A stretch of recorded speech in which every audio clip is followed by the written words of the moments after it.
They say some stories should never be told, buried deep in silence and fear. Welcome to the realm of nightmares. Welcome to Story from Shadow. It's been an hour since this happened, and I don't want to go on Twitter again, because every time I open it, I think of a terrifying memory, and this memory happened 2 weeks ago. I was following a girl who worked as makeup artist and posted explanatory videos on Twitter, and her account name was Princess Killer. She was providing very special content in which she explained how to do makeup for horror movies and costume parties. Honestly, I can't deny that all her works were distinctive and different. It always had a wound in the eye or a cavity in the eye and a strong realistic appearance. The thing I liked the most was the makeup I did for a girl that was in the shape of a zombie. It's true that I was fascinated by her, but I didn't know what she looked like, because she had never appeared in any of her videos, but I was one of her biggest fans and her art. I never missed any video or any post about her. I was always writing comments on everything I watched, hoping that one day she would notice me and teach me how to do terrifying and masterful makeup like her. Until one day I wrote a post about organizing a makeup chair for the first 10 people who would book with it. I was the first one to comment on the post and said that I wanted to be part of this chair. And I learned that an application appeared in front of me. I wrote my name, address and all the data they requested. The next day I received an email confirming that I had joined the choir and that I had to be present in the live broadcast at 9 o'clock at night. I remained at the height of happiness and enthusiasm. At exactly 8:00, I turned on my laptop, went to the link, and typed in the password with anticipation. Although there was still an hour left on the reunion, I couldn't turn it around and wait. A black screen appeared saying that the live broadcast was about to begin. I was smiling all the time, waiting for the moment when the live broadcast would open, and to see the appearance of the artist, of whom I am a big fan. "How are you?" I was surprised by the man's voice the first time I put it on. "Does it work?" I didn't understand what this meant. "Killer Princess, is this a man, not a girl?" I wasn't too shocked. I mean, regardless of whether he is a man or a woman, in the end I need to learn the horrible arts of makeup, and this person is really talented and will be able to teach me. A mostly bald man appeared, grinning widely. He definitely wasn't an artist.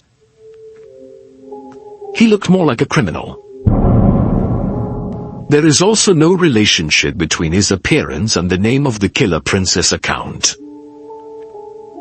A little while and he asked me, "Are you ready to learn makeup arts?" I told him, "Oh, of course," without hesitation. He told me, "Let's start right away." As safe as the screen itself. Moments later, he returned holding a girl in his arms. He put it on the chair and said that this is the model we will use in today's video. The girl was sleeping, her skin was pale, and her body was frozen like a statue, not moving. Is he the one who held out his hand? Move her head to face the camera. I'm starting to feel that something is wrong. Is this girl sleeping or drugged? But what reassured me a little was the idea that I was not alone in the course. And there was supposed to be 9 other people watching the live broadcast. But when I opened the chat room, I discovered that there was no one but me. I and the Killer Princess were the only ones who saw what was happening on the screen. This is where I started to get scared. This man leaned close to the camera and spoke to me. "Is there anyone here but me? Me? How are you, Sally? Did you take it? Can you see me clearly?" My heart raced and sweat poured as fear gripped me. It made me scrutinize the girl on the screen carefully. I realized she wasn't breathing. She appeared to be dead. I felt a new dizziness, as if someone had hit me on the head. The man began to approach the girl with a sharp knife in his hand and began to make wounds in the girl's skin and cut her skin. My whole body keeps moving. I tried to close the live, but it was no use. It wouldn't close. Clearly, this criminal had hacked into the laptop. I looked around, thinking how to behave. I found only the phone in front of me. I grabbed it to call the police. You definitely shouldn't do that. If you call the police, you will be the one sitting in the chair next. An intentional threat. It was terrifying. But if I hadn't called the police, I don't know what could have happened to me. Don't hesitate immediately. I locked the laptop and I called the police. I quickly closed my cat's door and sat on the bed crying. And for a moment, I thought about the need for the room that this man was in, and he was doing the live broadcast. It was my garage. After a few minutes, I began to hear the sound of footsteps approaching the door. I began to cry and be afraid, but I suppressed it with my hands so that no sound would come out of me. The steps got closer and closer. Suddenly she stood up. Al-Khaltal was standing at the door and trying to open it and break into the room. I preferred my place. But he had a big knife with him, and he began to splash it into the wood of a door. He was trying to break it. I couldn't hold myself back any longer, and I kept crying loudly, and I started talking and asking him to stay away. After a moment of desperation, I heard the sound of a police siren outside the building. My voice rose as I said, "Police, police, the nightmare has arrived." He stood up, and I heard the sound of his footsteps as he pushed him away and left my house. As the officers took my name with them first, so that I would be safe and sunny in order to take my statements, they were able to check the live broadcast link, and it became clear that this person was not the owner of the account, not the killer princess. The killer princess was the girl who was on the chair. This criminal killed her and brought her to my house to broadcast live from it. After this day, I can no longer live at home alone, and I moved to my father's house, and I would prefer to live with him. I also deleted the Twitter application from my mobile phone. Have any of you experienced an incident on Twitter like this one?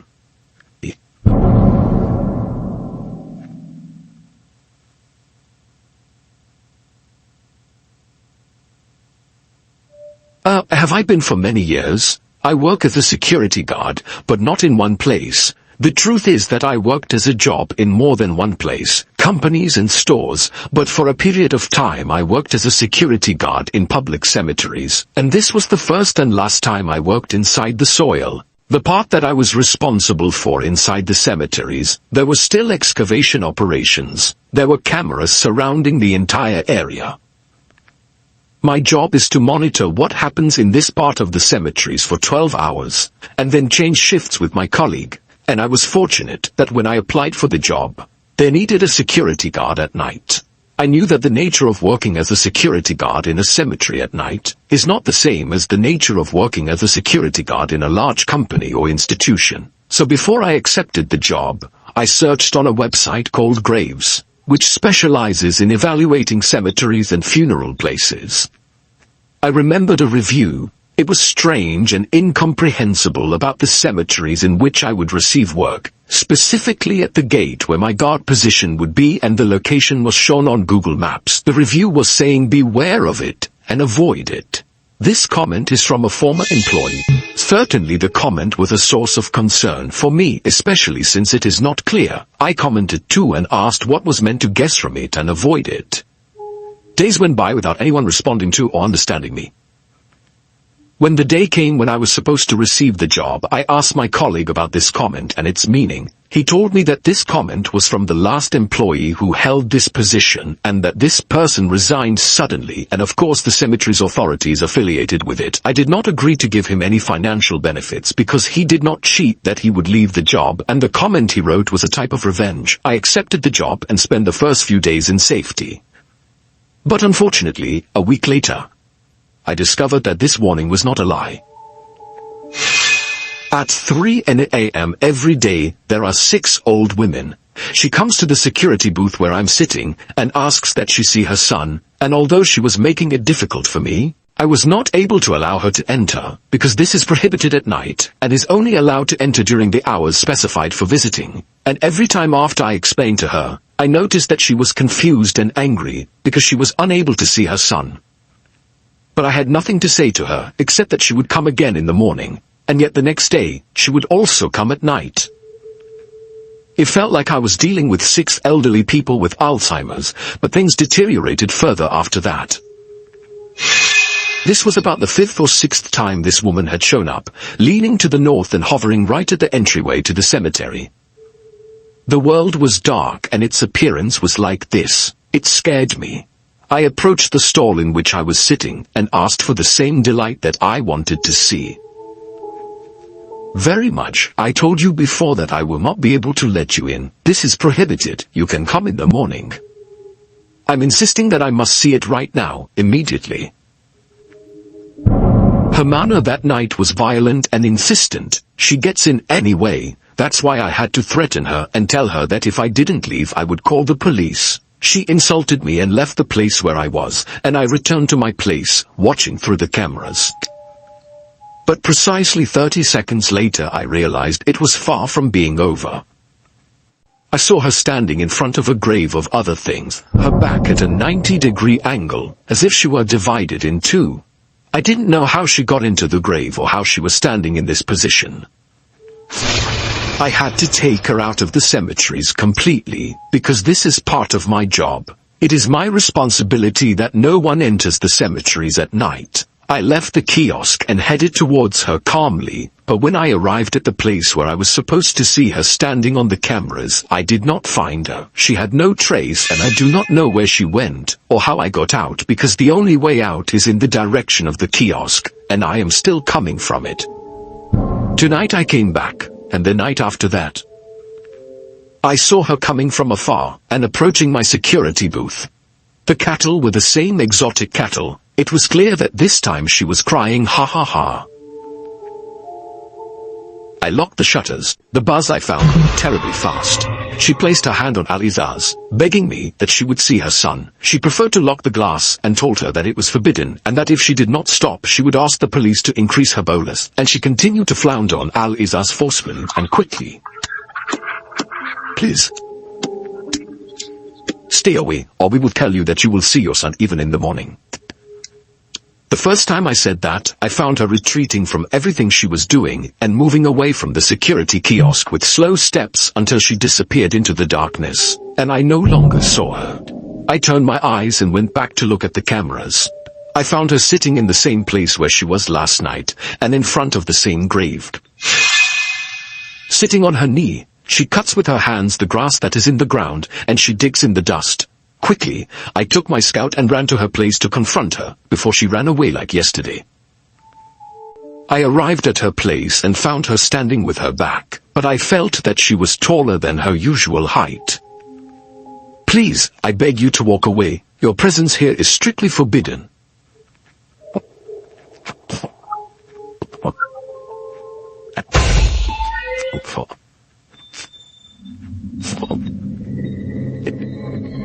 Transformed? Have you morphed into something bizarre? Terrifying creature. It is impossible for a person to be wrapped in a newspaper far from her. I'm screaming and I'm not looking behind Ray. I went back to the booth again. As soon as I got there, it collapsed and I fell to my knees in a state of shock. I did not understand what I saw, and I have never seen or heard of anything similar to this. As monstrous as it is, the blemish of human skin. There was absolutely no one available to assist me, and I couldn't think of any solution other than to call the police. But when the officers arrived, they asked that they return the camera recording, and this was another shock for me because we didn't find anything. The place was empty all night, and this woman is not there. And there was no footage of her in the archive, not from any prior night. Could it have been a ghost? Officers. They asked me to show them the place where she was standing, and I actually took them there. And there I saw the grave that she had always stopped in front of. It was the grave of a young child named John, and from the history that is written, it is clear that he lived very few years, and the grave next to him is supposed to be his mother. I ask myself, is it possible that she would be the woman I saw? Reasonable, she was the one who asked to see her buried son. The whole subject is strange and makes no sense, but the only explanation for her not appearing on camera is that she's a ghost. The second Saturday of work, immediately because I was afraid, and also because I do not want to stand in her way, nor prevent a mother from visiting her son. Every year, on the same date, on October 31st, the university and I used to have a small party on the occasion of Halloween, and each time the party would stay at one of us's house. Last year it was at my house, and the year before that, it was at Max's house. But this year Jenny wanted a scary and exciting atmosphere more than ever, so I thought of a new idea, which is that we have the party in an abandoned house on the hill. None of us knew anything about this place, other than its location, which was written on the invitation card. This mystery in itself made us excited. At 9 o'clock in the morning, we gathered at the hill and walked a little until we reached the courtyard of the abandoned old house. The decoration that Jenny had made was more than wonderful, and we actually felt the atmosphere of Halloween. Jarida, Max and I got closer, and we entered the house. The door was heavy and strong as we opened it, and the candles were not enough to see the details of the house clearly. "Jenny, we've arrived." Max calls out to Jenny loudly to inform her that we had entered the place. There was no answer, no voice. Max told us it was best to go inside because Jenny might be in a far room and not hear us. I was very happy with the enthusiasm I saw in Max because I wasn't used to seeing him like this. I was always accustomed to seeing him calm and introverted. When we entered him further into the house, it was very clear that he had been abandoned for a long time. The whole place was dust, the walls were peeled, the metal doors blocked, and the air was a new chill. We opened the door of the first room you met. "Why?" She stepped forward and entered before us, and with her first step inside the room, red liquid drops from the ceiling fell on her face. "Why? This?" She wiped a part of the ceiling with her hands and looked up to see a large amount of spiders. "I attacked Washdelida." She kept screaming while Max and I were standing there surprised and not knowing how to help her. We thought it was one of Jenny's pranks that we are used to, especially since she knows how much this is. Rita is afraid of spiders. We waited until he completely threatened her and helped her get rid of all the spiders on her face, and then we left the room we were in. We found ourselves in front of an old wooden cupboard with a piece of paper written on it. "Open it."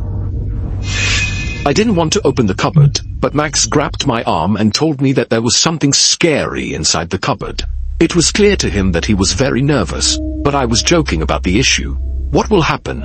I mean, what if this is another prank from Jenny? I approached the cupboard, and before I could extend my hand, it opened alone, and something fell on me from it. It was a large, terrifying doll with a face full of holes and black dots.